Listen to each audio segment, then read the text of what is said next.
Welcome to the Developing Life Podcast.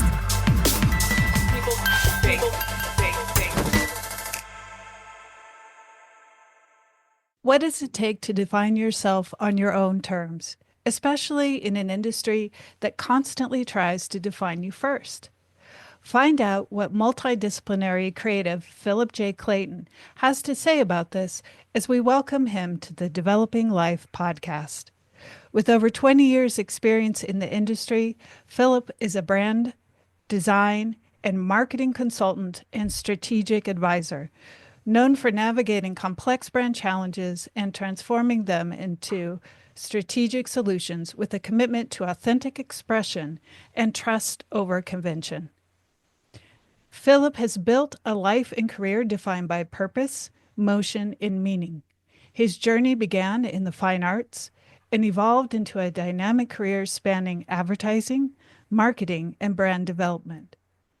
Phillip has worked in a wide variety of roles, from consultancy positions to collaborative projects, and is the founding partner of PJC, a hybrid brand-focused business solutions agency.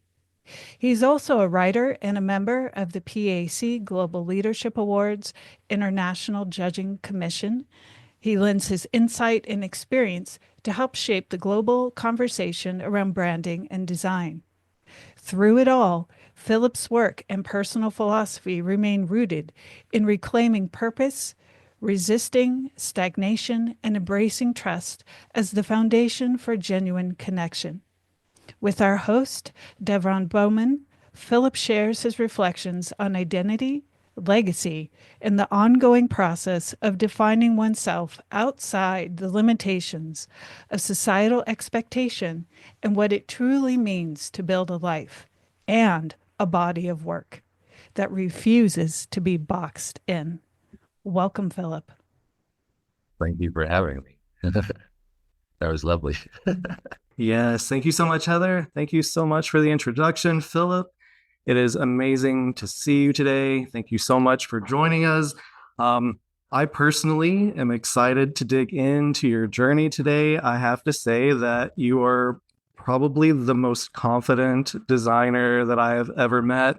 I've had the privilege here lately of listening to a few of your past interviews, of witnessing your business growth and development, and it seems like the consistent thing is like a belief in yourself. And so I'm excited to see how that's impacted your journey, or to see if I've even got it right. You know, maybe there's some hidden struggles there that we can dive into.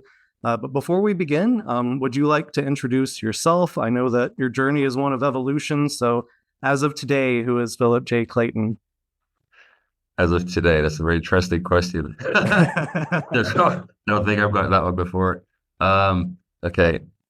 Today, I've discovered a path to my freedom. So I'd say I am emerging. That's what I am today. I'm emerging from what I described as a cave. Really? Maybe some kind of hell, a journey. I'm emerging. Yeah.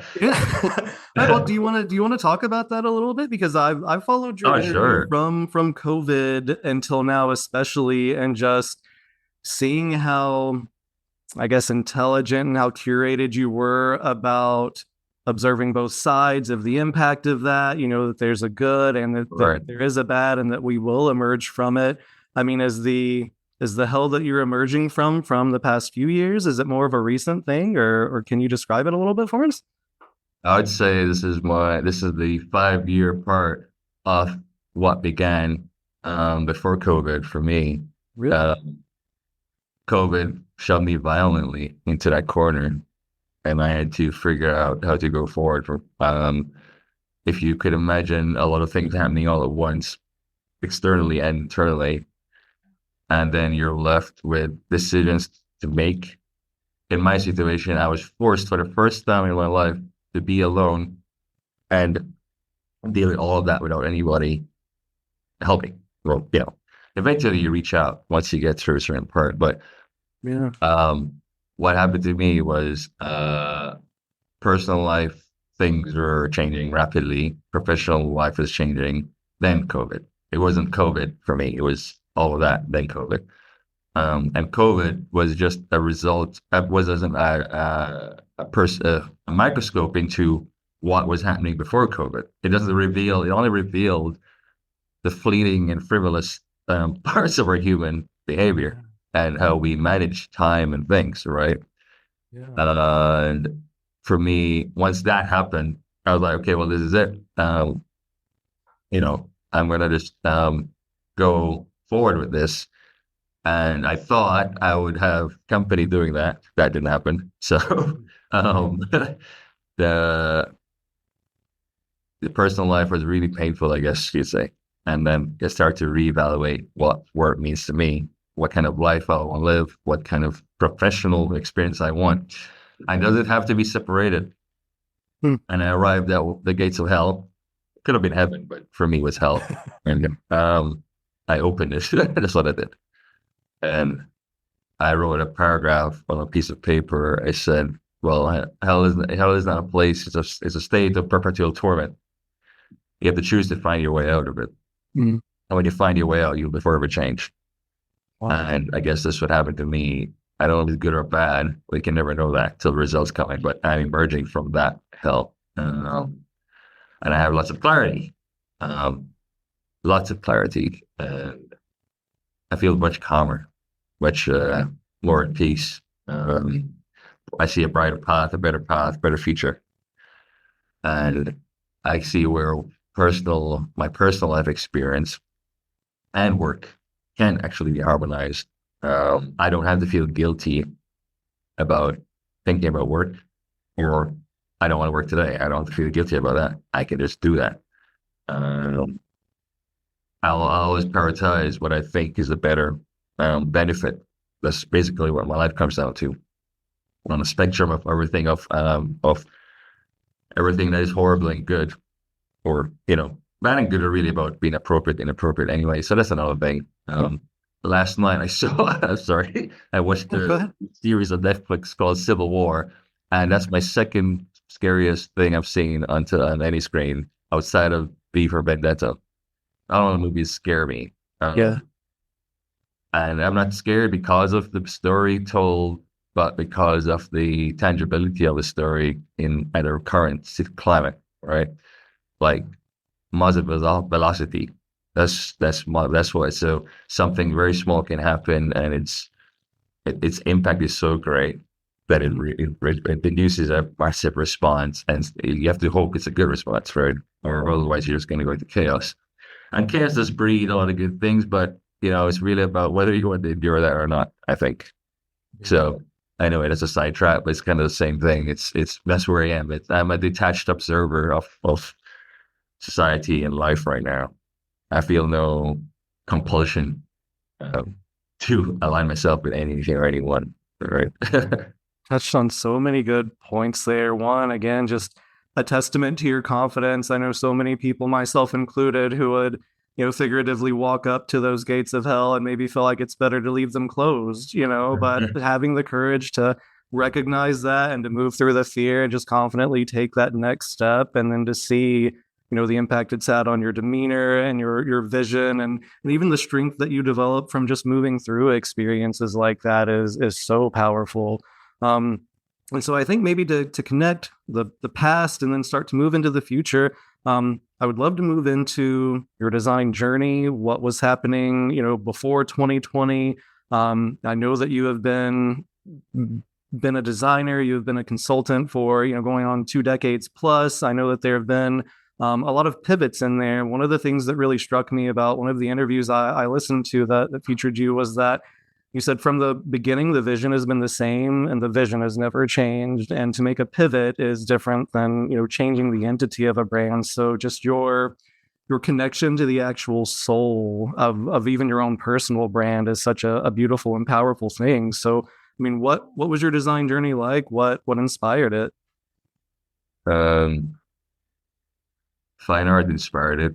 I was like, okay, I understand what this is now, but I was always trying to figure out some kind of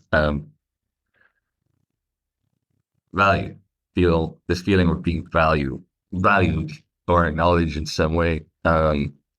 Let's be honest, art for me, well, I don't know if you say let's be honest for me, art is a luxury that it always will be. Some people don't agree with that. Art is in our reality a luxury. It is the dynamic opposite of what water is to people who don't have it, right? So art is okay, I can afford it, so I'm gonna buy it. It's how we hide money, it's how we leverage money, it's how we like it. Obviously, we don't, we like the things we buy, but it's really a luxury to buy art.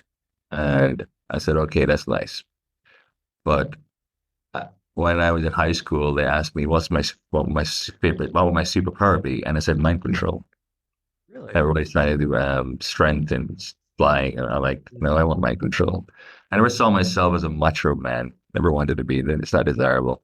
I like leverage. I like technique. I like things that give me an advantage, turn my disadvantages into an advantage. Yeah. And design opened that. Well, that's how I saw design from a movie that I saw. I feel like I've shared the story before. Well, I was watching something. It was a movie or TV series, and the Game of architect. Thrones, right? I know it was Year of the Child. Guy. Well, yeah, you know what? That's actually leverage. A great example of how families, people leverage each other. That's like the point. But the one I'm talking about was an architect. He drew a building, and it was so great. I didn't show it, but you got the feeling. And it was such a great design that everybody wanted this, and they killed him. And I was like, I want to be that guy.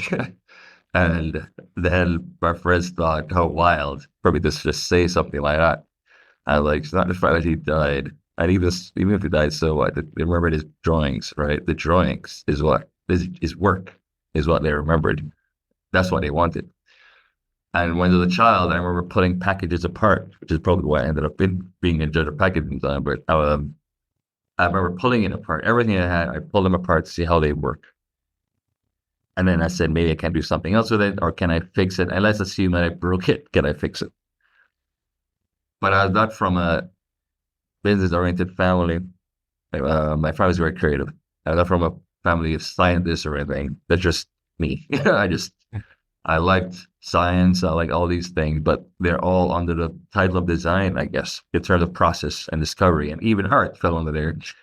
And that's what my design journey was. It was, okay, I can make something beautiful, but before I get there, I needed to have some kind of value that changes something. I have the ability to create a context and control a narrative or perspective and change and induce an experience to the person who's going to use it. And I said, I just always wanted to do that. And design became what I call my purpose. Yeah. And my journey started in fine art. So do you think that the fine art background, just because, as you said, like art, there's really not a value attached to it. Like it is the value that the buyer places on it, the value that the artist places on it with their passion. Do you think that moving through that industry and then transitioning over into design gave you more of, I guess, a confident outlook in pricing your work, or just like, understanding that it is the value that people are paying for, so not short selling yourself? Oh, absolutely. So if you can attach a purpose to art, then you've changed the perspective of it. Yeah. A purpose meaning something beyond yourself. A friend of mine shared something with me years ago. He said that art pleases an audience of one, and design aims to please a wider audience. Yeah. And I think creative people generally have big egos. So we tend to believe that we will save the world. I don't know. Yeah. We will, but Yeah. I like the motivation. And the client is always stupid, and even recently I shared a tweet, and this lady, academic, said that the argument about the argument for people from our school that of anti-intellectual arguments, intellectualism against intellectuals is like very repetitive. But she was doing the very thing. My post is really about the assumptions we make and how we respond to them. Oh yeah. And I said we either respond from a place of like academic learning. I have nothing against academic learning. I'm just saying that was one point, is you're responding to information that you have, but the real world experience is a completely different thing. And when that hits you, your response changes. Mike Tyson said it, you get punched in the face, your plan goes away, right? And it's kind of like what happened to us, a lot of us, every day, or maybe years apart, or a pandemic apart. We make all these plans, and the past and future are really not existent. One is always arriving by the second, and the other one is leaving by the second. So you're really always in the present. And it's something Dave Trott spoke about, one of my favorite authors. And I like the fact that to do great work, you have to be present. To have a great life experience, you have to be present. Me too. Seneca, I think Marcus Aurelius or Seneca, Marcus Aurelius, he said that be good at the thing, be good at what you're doing. Nothing else matters, right? You know, you can say that's selfish or cathartic because people believe Stoics are cathartic. There's even now somebody calling it broism, but I don't want to get into that. That's nonsensical. So, yeah. So be good at what you do, and I think everything else falls into place. It's understanding what time and effort is and how you value those two things. Work, and I've shared this so many times, work, job, and business. If you only seriously separate those three, that's why I break time and effort down. Yeah, I love that. And so, you know, when it comes to building that connection, that was one of the things that really struck me about your position as a brand consultant. You know, just as you said, that Mike Tyson quote, like, you don't know until you're hit in the face. One of the points that you made is that we as creatives spend all of this time building up like this appearance of a product or an experience or something, but you very pointedly said like that real experience doesn't stop until it's taken off the shelf or until it's like it's in your hands and you're starting to unwrap it, because you know, no matter what you've done before or after that, if that moment isn't the thing that is special, it's probably not going to be meaningful. So I mean, what led you to kind of having that philosophy and kind of cutting through the, you know, I feel like one of the statements that I've heard from you over and over again is that like your brand has to be in business. Like the business being out there and functioning is what really develops the brand. It's not, you know, all of the other things are important. But why is that your focus on it, and why is that the thing that you have moved into, I guess, in kind of the consulting position with your clients? You know, why is that the most valuable thing to you? You could build a great product. It's great quality, and you know it, and everybody knows it. But you are not confident about it for some reason, and you start to do a lot of explainer advertising around it. Or you could be confident in that product and create a beautiful dynamic experience of accessing that product. And I think that's way more valuable. Yeah. But to do that, you have to be confident in your product. So I don't have to see the sell me the product. Well, I just have to try it. Yeah. But how do I get access to this? And that's the brand. The brand forms after the experience ends, right? Not what is happening. Yeah. So what are you really doing? What are you doing with clients? You know, you're building a brand. The brand is already there. You just help it to shape and form it. But a brand can only exist once that client or product engages with someone else who's trying to get it. Then you have some kind of association being formed, right? Now, I will always love brands. Even right now with tariffs, I love brands because it showed me that people would still do anything to get a Birkin bag. And I'm just like, yeah, you're getting it directly from China now. Yeah. And you're saying price is cheaper, but what you're really saying is that, oh, I can still get the brand at a lower cost. So for me, the world is just mad. Like, what are we talking about? Brands are always going to be the head of everything. Brand is how you leverage a business. And they're celebrating that they can get their Birkin bags cheaper now. Right? And they're like, yeah, but you want a Birkin bag. That's the whole point you're celebrating. Yeah. The price was just too out of reach for you. And I'm okay with that because I think I'm very capitalistic by nature, but in terms of sustainability, not greed, if that makes sense. Yeah. So yeah, I am going to embrace if you have a problem with psychological influence, you shouldn't be in marketing. You shouldn't be in brand and marketing. or advertising. You can do design, innovation, sure, but Yeah. if you really want to be good at something, I think you have to change the purpose while you're doing it and not look so much at the ability. 'Cause I'm really good at what I do apparently. But if I wanted to become like I identify with villains in movies, not because of their bad way, just because they're always challenging what we consider safe and normal. They're the ones innovating. We have to find a new way to take this down, right? It's just But I'm okay with the system. I like the big cities as much as I like nature. I just need to know what the purpose is. What am I doing with it? So for me, that's the client. The client is, I only want to know what are you trying to achieve? What's your objective? And your ability to achieve that. And we can discuss that ability. If you can't do it all at once, we can discuss that. But Yeah. that's brand for me. It's about psychological influence. Everything else is a functional asset of that influence. So what in your creative journey kind of led you to that belief? And then I would love to know, like, on a client side, because, as a brand strategist myself, it does seem like one of the most difficult barriers you can experience is to walk in and to try to help someone find the true soul of a business that they've already built and are invested in and are kind of questioning, why it's not working. So, I mean, in your design journey, were there key turning points that really helped you, evolve and build in confidence and really start to, how do you start to show your clients the value of really finding their soul and the impact of that and navigate that in a way that, I guess, overcomes any sort of ego that they have or hesitancy that they have to move? Because I feel like that's like your superpower.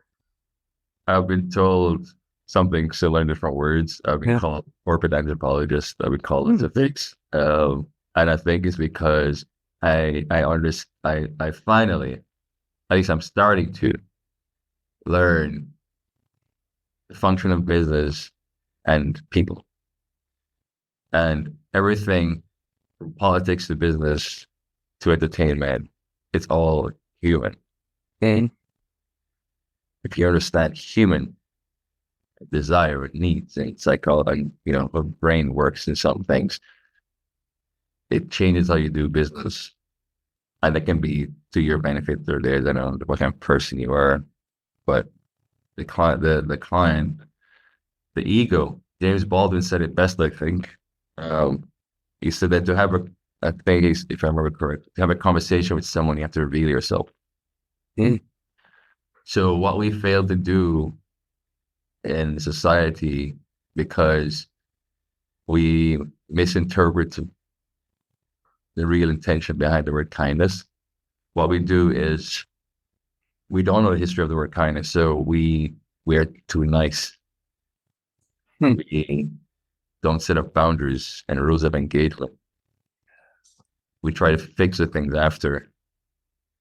I was betrayed, and at least that's how I thought. I was betrayed by my professional and personal life. Realizing, no, I betrayed myself. I allowed this to happen. Whoever hurt me, you're accountable for that. That's fine. I'm not removing that from you, but I allowed that to happen. So to have a great client experience, we have to stop being nice. My job is not to make the client necessarily happy, is to make them thank me at the end of it that I did help them. But if I'm trying to make the experience happy, it means I'm not doing my job. It means that I'm not telling them, I'm not being honest and truthful. I'm not saying, hey, this is my boundary. This is my rules. Even at stupid size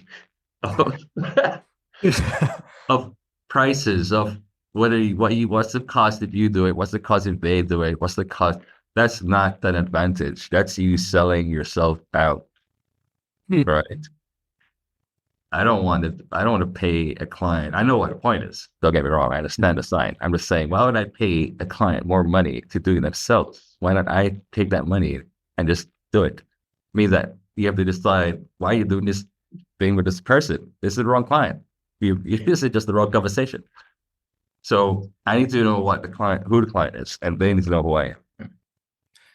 So And how is your confidence, like in the same vein of that, how has that allowed you to say no more confidently? Because I feel like, as creatives, especially in the beginning stages, it's like this cycle of devalue yourself, chase whatever, like, go through it. And as someone who personally went through that, I know that creates such like an anxious cycle of, well, now who am I? Now I'm being known for things that I don't want to be known for. And then it becomes harder. But it seems like, boundaries have been a reoccurring theme in our podcast. So maybe that's a great place to start is, like what are solid boundaries for you that are personally important? Do you have any boundaries that you feel, should kind of be a standard in the industry? And just really like how has your confidence allowed you to say no and still just, you're so successful. So clearly it's led to amazing things still. My confidence is experiencing and understanding the word kindness, where I no longer feel guilty about saying no. Yeah. So when I'm really losing. So that's confidence. I don't know if they curse on your show, so I apologize. Oh, no, feel free. Yeah. I call it the fuck you position because I saw that movie with John Goodman, The Gambler. And I said, you are brilliant. And all of what he said. But there's a nuance. What I'm really saying is your confidence is the removal of guilt. I do not feel any obligation. I don't feel any loyalty. Or don't feel compelled to feel loyalty to any group of people. But when I find a group of people that are welcoming, the difference between manners and etiquette, I treasure it. I don't need friendship. I don't need, but I value friendship more than love because friendship builds trust. So my next girlfriend, I have to have been alone for a very long time. Yeah. So that's kind of the point.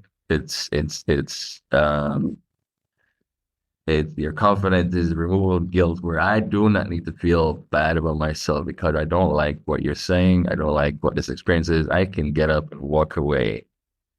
Yeah. But if I exude any effort or time, that would have to have been discussed officially as a business agreement. So yeah, pay me, but I'm leaving. Pay me for what I've done, but I'm leaving. Or let's just cut the losses and walk away. But I don't need to feel guilty because I don't like something. I don't have to tick all the boxes. I don't have to agree with every single thing. I can say I like 3 of these. And this is everything. This is like I'm saying, life and work. It's everything. I can like 3 out of these 10 things, and I'm done. You can take the other 7, but don't make me feel bad because I don't agree with you. And right. So if you're a client, does the same thing. That's my boundary. I don't. I've told you what I think is the best way to go. Feel free to ask me a conversation around that. But if you only have so much time before I say, look, if you want to try something else, go to somebody else. Yeah. But if I'm a professional consultant and I'm supposed to help people with their businesses, then I should be able to be honest and say, I don't know how to help you, or this is what I think you should do, or let's explore this problem some more. But then you're in a rush because, you have a lot of money, you have a lot of time. And I'm like, well, I don't want this, Yeah. And somebody recommended you, like, tell them thank you. That's it, So boundaries, kindness. The history of the word kindness is the problem. It's royalty. So globally, we've converted that word into something benevolent and it's nice and everything. But the history of the word kindness is from the word kin. So if you and I were from the same kin, then I could feel compassion for you. I understood you. You understood me. The peasants were not royalties. The royalties showed each other kindness, but not the peasants. And we think peasants means dead and broken. They were just farmers, really. But anyway, so anybody outside of that circle, they could not relate to them, so they did not show them kindness. That's why I guess Robin Hood was such a revolutionary, and all these kings who did things differently, right? Mm-hmm. I guess over time we started to see people, human beings, as one kin. But do you not find it difficult the more we speak about mental health and kindness, people get worse? It's ironic, isn't it? Because our interpretation of kindness is not real. It's not accurate. It's not, we don't understand the word. So we're using it out in a, right and wrong is inappropriate and appropriate. There's no, it's just, when do I use the word kindness? Yeah. Love and kindness. Love is from trust. Do I trust? I'm just using these words. I don't know. I need to build trust to the clients. I need to express kindness to them because I understand them. I understand both of us have to have an understanding of each other. That's how we came together in the first place, right? Yeah. Or I can just go to the commodity approach and try, which is that we're trying to make my service into a commodity and do an a la carte thing. And, this is for an hour, 2 hours, whatever. That doesn't build trust. There's no trust being built through that. That's just me trying to calculate how much I can do to get $100, where I could just say, okay, I could probably talk to one person this month and get more than $100 because I really helped them. That's work. Man. That's personal life. That's everything. That's a great perspective. And it kind of, it shows how much of a loving thing kindness is, not just to oneself, but to your client. It's like, it's respect for yourself, but you're also not wasting time, like you're moving forward, you're being honest and upfront. And no, that's really beautiful to learn like the origin of that and the meaning. I definitely feel like communication in general, so many terms that we use, like authenticity, things like that, they're so diluted, and we throw them around without realizing that, there are boundaries within those things, and it's not a completely selfless thing. It's not a completely, you just give everything that you have. Like there is a balance, and there always does need to be, a boundary or at least an understanding. So that's, that's super powerful. And I think something that we need to spend more time on, not just as designers and creatives, but as a society, to understand each other. So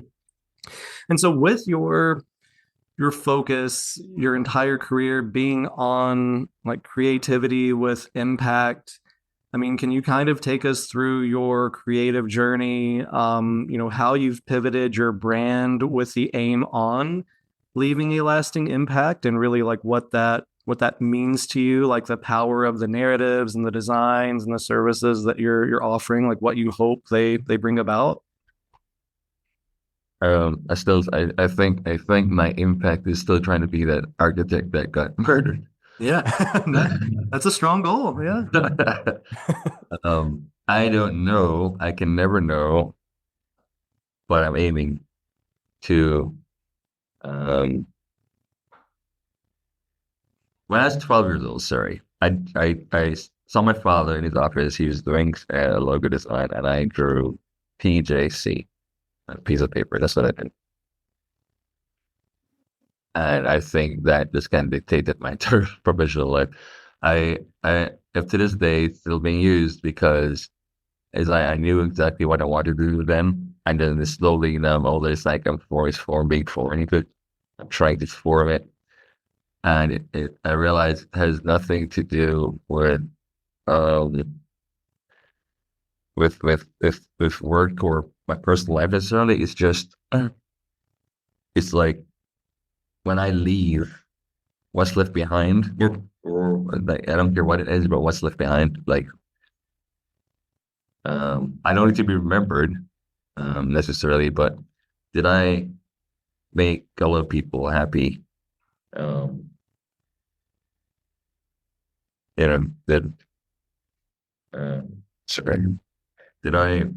make a lot of people happy? Right.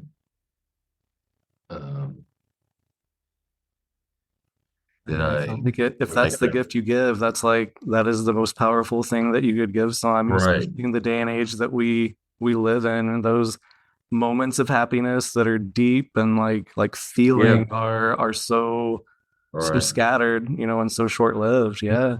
It's that's the thing. It's just one thing you could do with just one person each day, maybe, I don't know. Yeah. But along your way, the impact of that, it's supposed to they'll talk about you, I guess. They'll say that person helped me. I usually happens after you die. They say that guy helped me. And then you hear a lot of people start saying the same thing. Right. Yeah. That makes sense.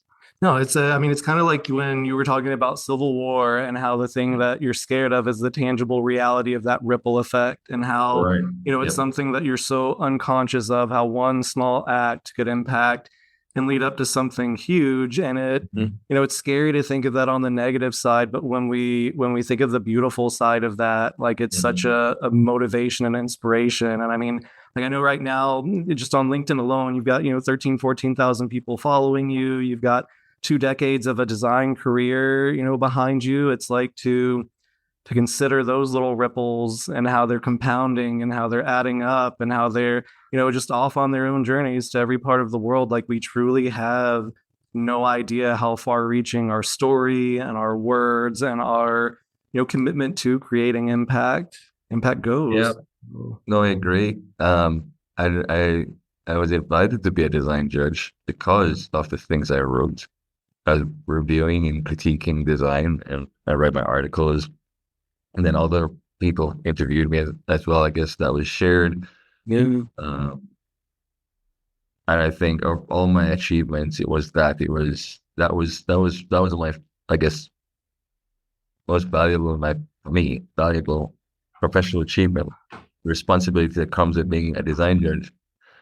And I'm not judging necessarily aesthetic things. I'm literally looking at things from these global brands, tangible things, and good intentions behind them. And then you realize people are trying to do good in the world, and but they're business, and we need to understand how business works. I understand there are people there that are trying to do something good, but they're still business, and we judge them, and we talk about corporations and all these things. And I'm thinking, so what's the alternative? I like the trade-off. I like a good trade-off. I have solutions. Thomas Sowell said it. They're not solutions, only trade-offs. But he's more talking politics maybe, but I think it applies everywhere. Like what's the alternative to not having corporations? I'm like, corporations really are the ones who induce all the wide change. But it's people, right? Brands are people. And like you said, it's these little things, these ripples. And I guess that's all I care about in terms of impact. It's Moz Velocity, which is an article I read from Davron. I really spoke about the impact of these things. If you become part of a conversation, whether it's good or bad, you're dominating it. Then that's the velocity of whatever you said or whatever you're doing. You're in the narrative. You're controlling the context and the perception. That's how you control the perception. So then the narrative. So 4 things I've observed happened in a conversation, right? Typical conversation. It's facts shared, opinions challenge facts, because opinions are restricted domain areas. They're belief systems that we've built, and we can't extract ourselves from that to look at the part of, hey, maybe I'm wrong. Until the facts are changed, it's just a fact. You can't change it. Right. But the opinions are challenging it. So we have to create a narrative, which is a narrative error, to support that belief system, that opinion.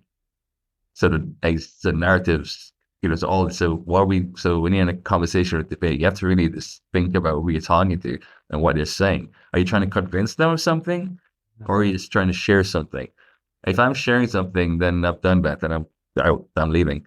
But if I'm trying to convince you, then I've obviously I made a conscious decision to waste my time.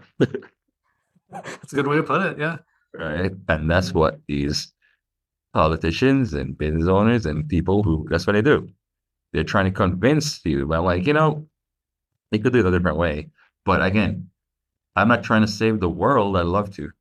But human nature will not allow me to do that. I could try sharing, and the ripples may happen. And then when I pass away, somebody remember me. That's fine. So impact is the size of, is the velocity of the bullet I fired. What did I say? The about silence is about saying meaningful things, not so much about saying silent forever. It's about learning to not say everything that's on your mind. Yeah. Right? How you speak. So speak better. Think differently. Do we have to make it complicated? 10 sheets of paper. No, we don't have to. But we're forced to do that because it looks like we've been useful. Right? Yeah, yeah, it does. Yeah. I could say the same thing in less words, and you understand me, Yes. right? But you are going to force me to do more because you cannot take that to people, their bosses, right? Because they're also going to want more. And the client, and this is this whole thing. And I'm like, how we just stop and just be direct and honest and, kind. That's it.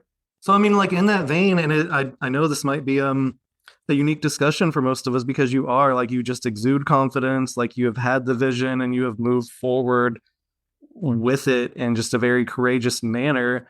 For creatives who might be struggling to, reach that same level where, if you're in a pitch, you're spilling everything, or you're just worried about how you speak. Like, do you have any like mindfulness practices? Do you have any communication strategies that work, or how do we start to build up, just a fraction of the confidence that you have when it comes to client interactions?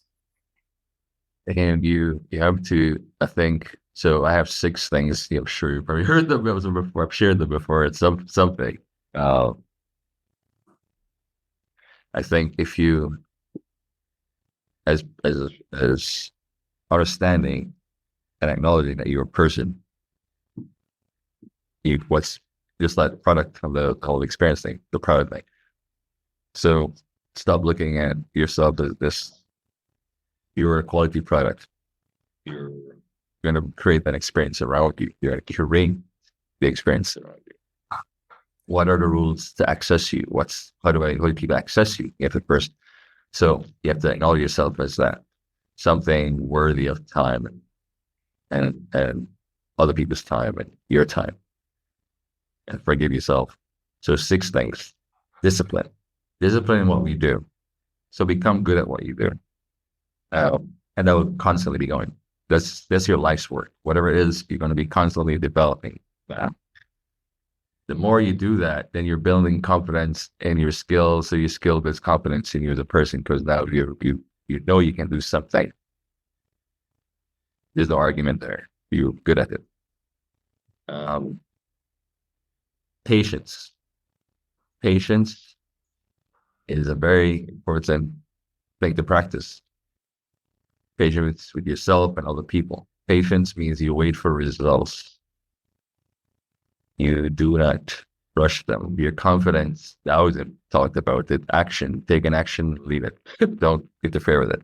So your discipline, your confidence, you've taken action. Be patient. Move on.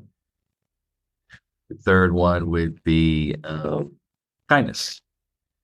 Kindness to yourself and other people. Kindness meaning, based on the history I told you, understanding that you understand yourself and the person that you're dealing with, you also understand them and they understand you. There has to be some kind of understanding, and that's what kindness is. You're my kin. We have been metaphorical at this point because I think historically what literally kin. Now we're just viewing each other as kin, right? We're the same. The 4th one is acceptance. Accept where you are, accept what's happening, accept that there's something you can't change. Maybe not now, I don't know, ever, but there's something you can't change. Accept that, hey, I've failed. Don't need to beat myself up about this. Accept that there's no Monday, Tuesday, there's no days of the week and no months of the year. They're just the sun rising, the sun going down. So every time it comes up, it's a day for you to do it, try again. You've never lived today. It's never happened. Routines are good, but don't be a clock on a wall where you're always moving and going nowhere, right? Just like a metaphor. I heard in a song some years ago. So acceptance. Accept that you need time to heal. Accept that you need time to rebuild. Accept that people will be who they are and you'll be who you are. So acceptance. That's the 4th thing to practice every day. Already. That gave me goosebumps, literally. I mean, as someone who's coming out of the healing process right now, that's like super powerful. Yeah. So Yeah, well, discipline, you'll pressure patience. to heal quickly. And like, no, we just have to walk through that shitty door and endure that route and come out the other side differently. Yeah. So well, I mean, I'll get to that. So the fifth one is forgiveness. Forgive yourself, forgive others, just forgive. Forgive is healing.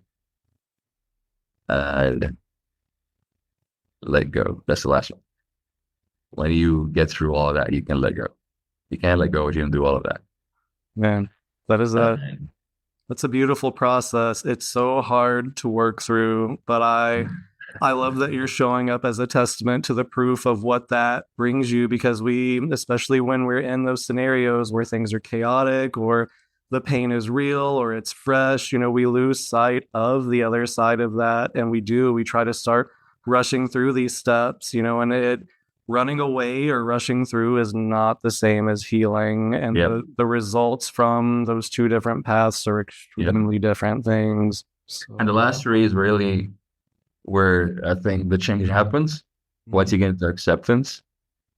Because it's not like things that you like these steps you go up. It's a circular feedback loop. You've been doing this for your whole life. That's why you have to practice it every day, right? And it's work, it's business, it's everything. It's learning how I can choose to react to an offense or not. I don't have to react. I can choose to. Yeah. Or my offender. I think it was anyway. I can choose that. I can choose the experience I have every day, but because I feel this compulsion to respond to everything, comment on everything, it changes my experience. But I can wake up every day and say, well, I want to have a good day today. And the moment something comes to disrupt that, I was like, no, thank you. I go for coffee at 4 every day. Nice. And just what I do. That's my routine, and I love it. I want coffee. It's being selective with your clients, just like you with your friends. Detest the things you don't want to be part of. Like, no, should give that to somebody else. I'm not interested. What are you missing out, really? If nothing really matters, what are you missing out? Right. And why are you torturing yourself? Yeah, because after the first experience, it's like, what you're headed to, but sometimes, we're just gluttons for punishment. And it takes a few of those learning lessons to really understand, I would rather pass this up and maybe suffer for another day or two or week or so, and then find something that aligns than, just kill my soul, because that impact is far reaching. And generally those are the projects that do start to subtly leak into our personal lives and start to affect everything else, because we're feeling undervalued, we're feeling very stressed, we're feeling this conflict. And even the best job that we do is not going to be fulfilling or really meaningful on that personal level. It's let's make it, maybe we could simplify it a little bit in terms of work for some of the I don't know what age groups are in the audience. I tend to be very intellectual, so sometimes I try to, I'll be told. So a simple thing to use is, if a freelancer is doing work, the moment they compromise on the first price they gave, they've lost everything. They lost power. Wow. They've lost everything. Okay, just walk away or just accept the terms of the client at that point. Right? You've lost. So this is what discipline is about. This is what practicing these things is about. It's helping your mind.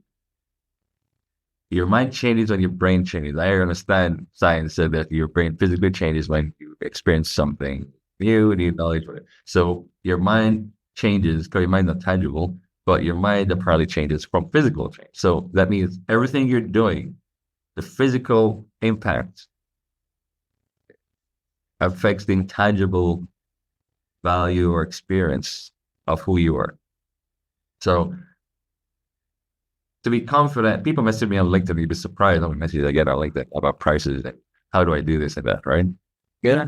I don't want to do anything for free. So I help some. Like if I go any further, so Yeah, it's a good I try example to of be, that. you know, Yeah. but it comes down to what I realize is you just have no confidence. That's what you're asking me. And it's okay. I've been there, but you need to start. I mean, there's no GPS for this. There's no savior. Just start. Just choose to do something different, or you're going to get the same results. Okay, just choose to do something different. So if your price is X amount of money, I don't care if it's an hour. I don't do hourly billing, but I don't care if it's an hour. Just stand up behind what you say. Don't compromise on it. You're compromising because you are either fearful of missing out on something, or you're in a desperate situation, which is a reality for a lot of us. We've been there, and you have to make a choice. And you're afraid of the your gut tells you a choice to make, but you're afraid because you don't know if it's the right one. So you go with a safer one, which is, oh, let's not do this client right now. Let's get this client. But if you were literally starving, that's how you like hungry. Yeah. You have to look at everything and your decision you make as that.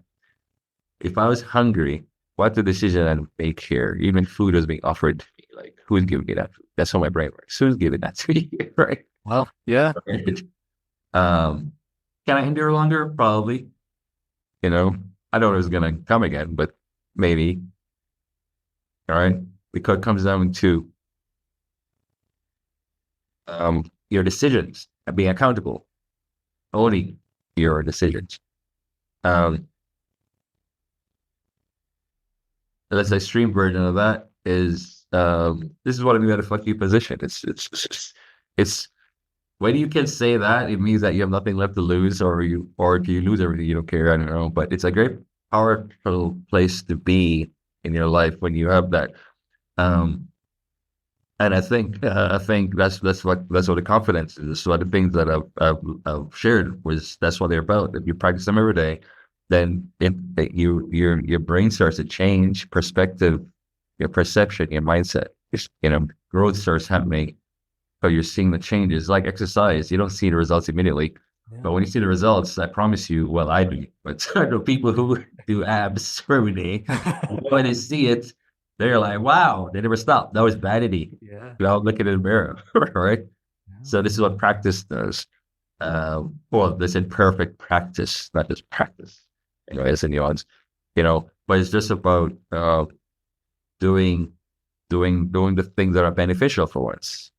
Does this benefit me? I don't have a family. I'm alone.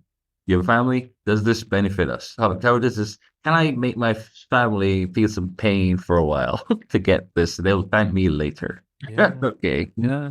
This is their critical decisions. A desperate person, it makes two decisions. There's one that's really bad and one that's really great. But chances are the one that's really great, they'll never see the result until way down the road. And that's what the temptation is for the other one. It's like, oh, this is easy and quick. Right. So this is critical thinking is this. And they do the same with the client. You have to assess, analyze their businesses, who they are. You have to make prescriptions after your diagnosis, right? You don't just get up and say, yeah, I can help you. It's $100 an hour. You don't, oh, I have like this 3-package thing here. You can get this and that and that. What is digital marketing? No, it's marketing. Digital is the strategy or the methodology we're going to use for you. But we could also do traditional. It's just marketing. There's no digital marketing and traditional marketing, right? What's your strategy? Develop your strategy. Develop your actionables, right? What's the action here? What's your objective, right? What's your pain threshold? What are you trying to achieve? What's your pain threshold? Can you take this risk? Those are questions you ask as a professional. That's a super powerful question. I don't think I've ever asked that in that way, but I think that that's a thing that definitely resonates with a client, both on a human and like a personal level. It's like maybe the business can take some. I don't know how much I can take though. Right. Yeah. And I learned from a divorce lawyer. Really? What's the objective? Man, yeah. What's the result you're looking for? What's your pain threshold? I added the third one. What's your ability to achieve that thing? Yeah. So that means I have to look at your appetite for risk. You don't want to risk your business. And Brian Collins made that point, and I really like that he made a point.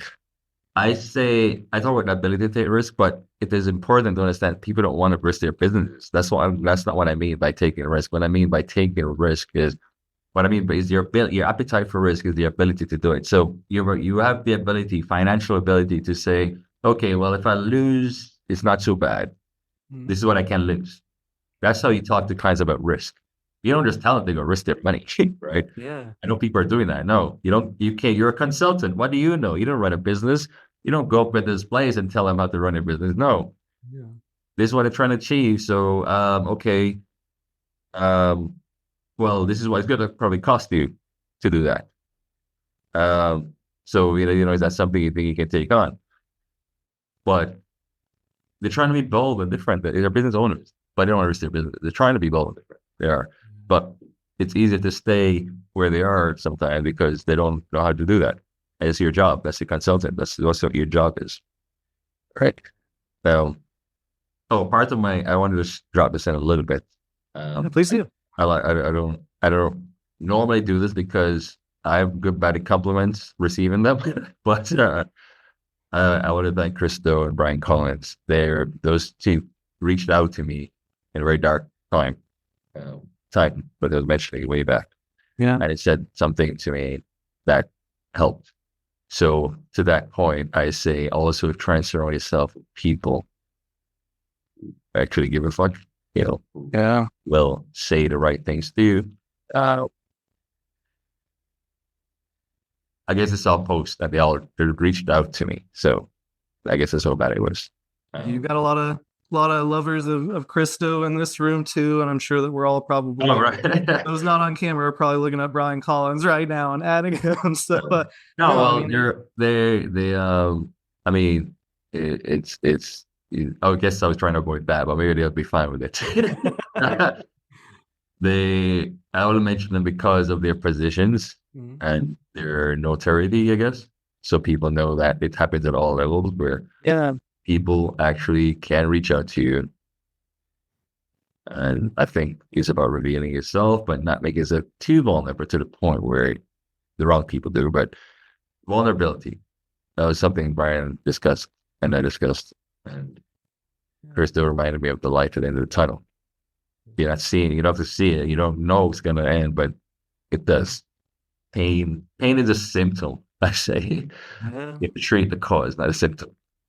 So at the end of the tunnel, that light, that light is that's what he shared with me. And I guess that's what I'm doing. Is like I stayed long enough to find out, see the light coming up. But I think you have to reveal yourself professionally and personally for people to actually they want to have the conversation with you, right? They want to know more. They're intrigued. They're whatever mysteries there are. They want to know what's behind it. And if you do the right work, and right is relative, but if you do good work, then they'll reach out to you. So you don't have to do that horrible sales approach, But if you give network changes everything. Like the people you surround yourself with can open more opportunities than any amount of talent really can. And my family. I have to thank my family. Yeah. If anybody's been there for me, it's been my family. I know it's not easy for a lot of people. Sorry for cutting you. I just thought about it. It's not easy for a lot of people. I'm also speaking from a place of privilege. So that is where I was allowed time to explore this. There's times when you're not working and I didn't have to, I got my family healthy, thankfully. I was allowed time and the privilege to explore and look and figure out what's going on. I feel absolute empathy for people who can't do that.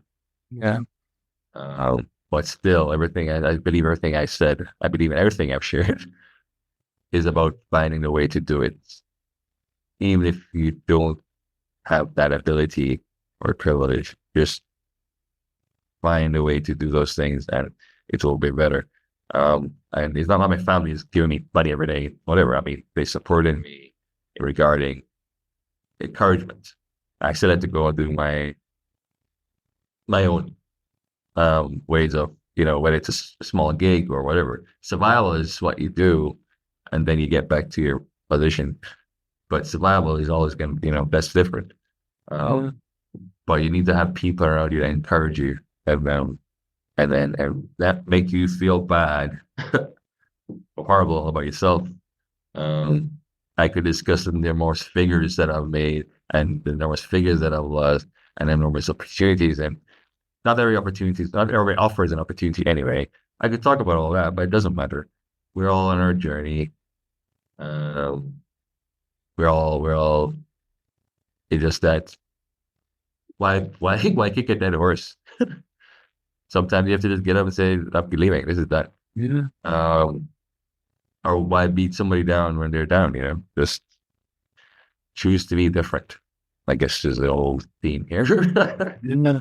I mean, that's where confidence begins, and that is what changes everything. Like stepping into your true self in a confident manner is what starts to attract the opportunities that are meant for you. And I think that was a powerful way to bring the conversation full circle. And what I would like to end today's episode with is, you've gone through the gates of hell, you're coming out the other side, you've got a great support network, you've got this powerful hope and vision for the next couple of years.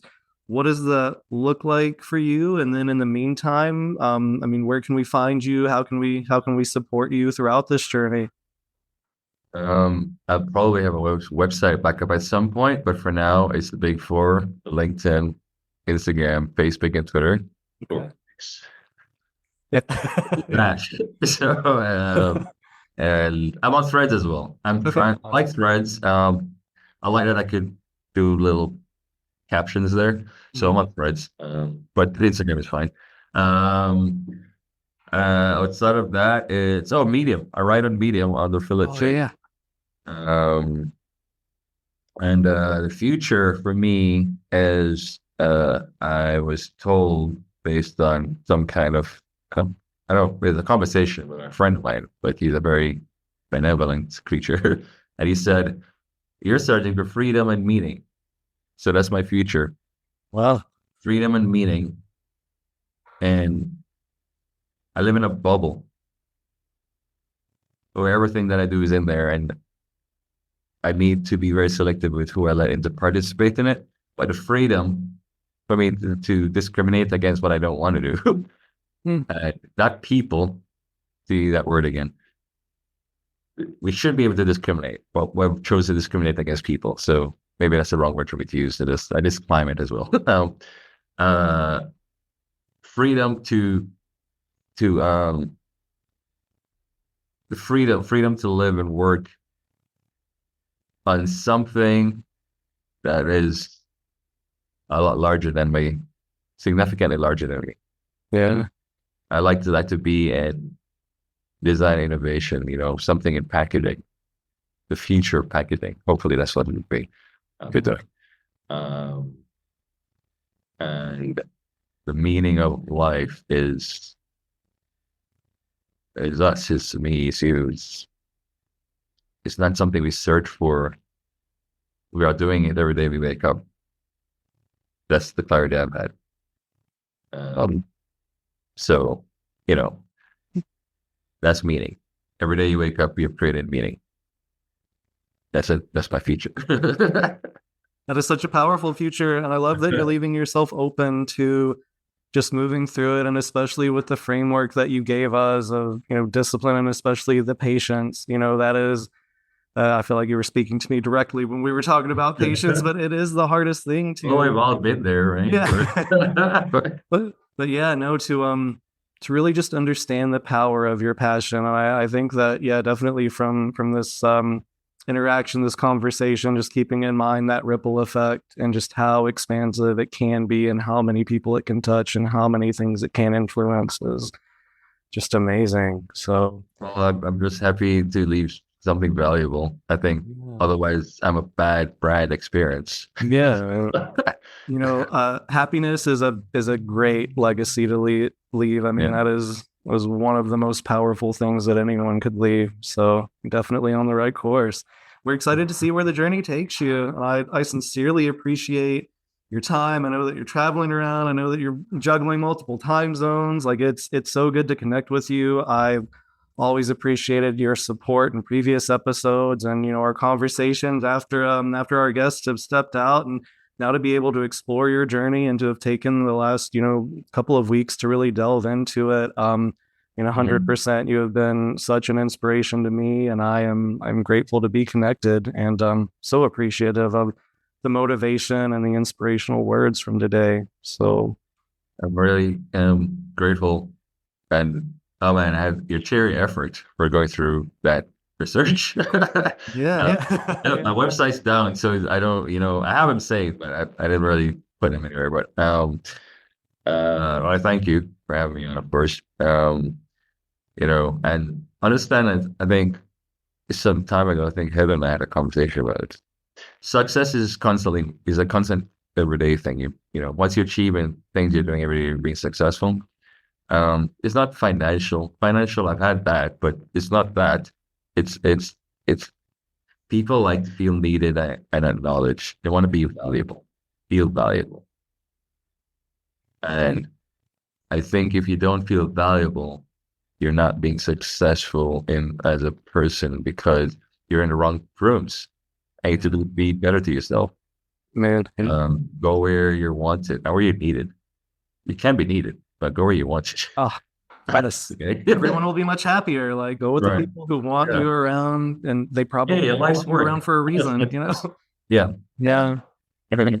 Man, yeah, no, I'm very excited to see the ripple effect from this episode and what it does. I mean, I know that it is something that everyone struggles with. This is an episode, you know, 5 years ago, I would have appreciated and probably been in tears over, because it was my exact journey, you know, at that time.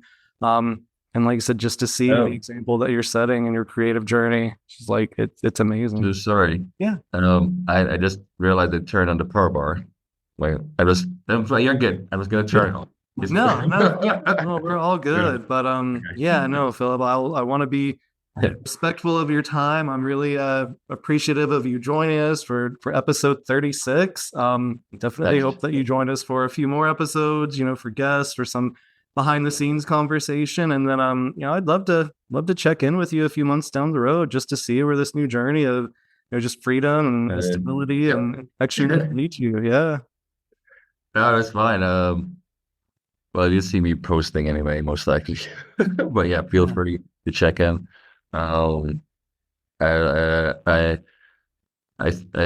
what I forgot to mention when you asked me about a question of the future? I'm trying to be Anthony Bourdain in my industry. Oh, okay. Yeah, that's what I'm trying to do. Yeah, definitely a fan. Definitely someone who thrived on connection and just being human, you know. Yeah. I mean, and one of the most powerful quotes that I think I've heard from you in your recent episodes was, design is everything. Design is our life is design. The world experience is design. So, you know, really even stepping into that creative mindset and confidently bringing it into all aspects of our life, you know, just makes such a difference. So, Absolutely. yeah. Yeah. But all right, well, with this, we will we'll tune out. Thank you, everyone, so much for joining us for episode 36 of The Developing Life, featuring Phillip J. Clayton.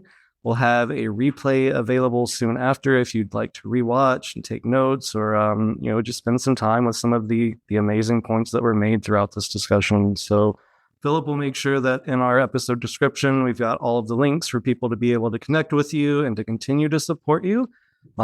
And until next time, thank you for joining us, and I wish you the absolute best in your creative journey. Thank you so much.